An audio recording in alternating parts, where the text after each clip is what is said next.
Nos últimos anos, nós temos convivido com dois problemas e as suas peculiaridades em períodos diferentes, mas que atingem ambos as mesmas populações.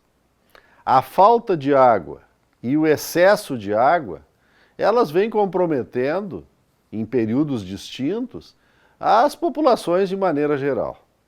Não atinge somente ou diretamente, como no caso da estiagem, aos agricultores, ao agronegócio.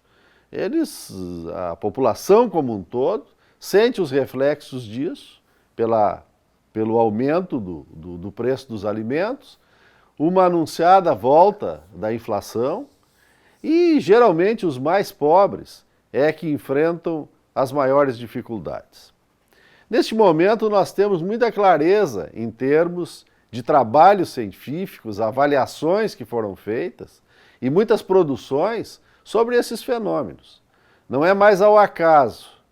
Tem projeções, tem situações postas para resolver ou atenuar esses problemas, mas elas esbarram geralmente na falta de vontade política e de recursos. Reconhecemos que são valores muito altos para que tenhamos soluções mais definitivas.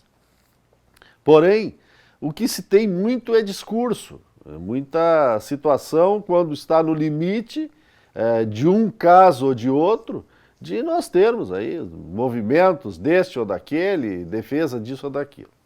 E isso não resolve o problema. Infelizmente, numa linguagem mais comum, só vamos empurrando isso com a barriga. No caso da estiagem, um dos pontos que vem sendo discutido há anos é o enfrentamento através da irrigação.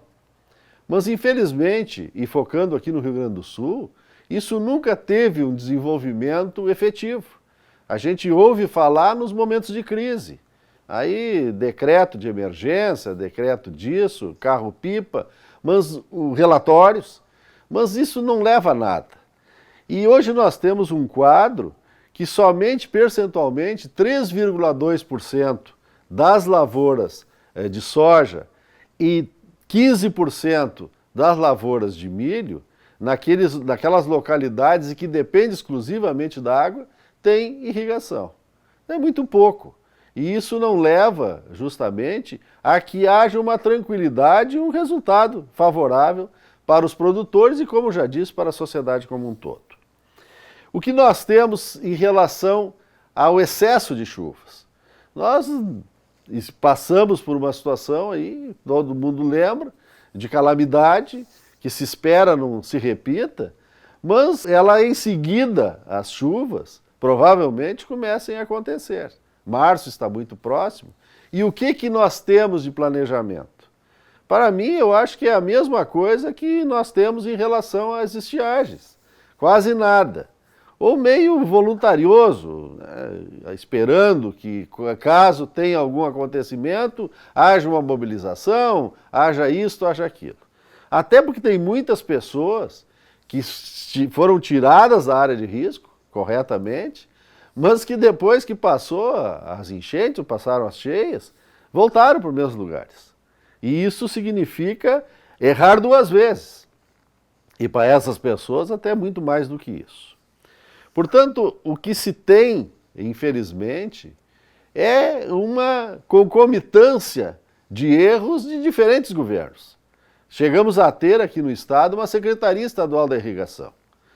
Agora, recentemente, o atual presidente da Assembleia, que é da nossa região, Adolfo Brito, divulgou um relatório de várias audiências públicas sobre a irrigação. Para onde vai esse relatório? O que tem de prática na sequência? Quem sabe as câmaras de vereadores das localidades todas aí que enfrentam esse problema não levantam essa questão como audiências públicas, uma discussão da comunidade.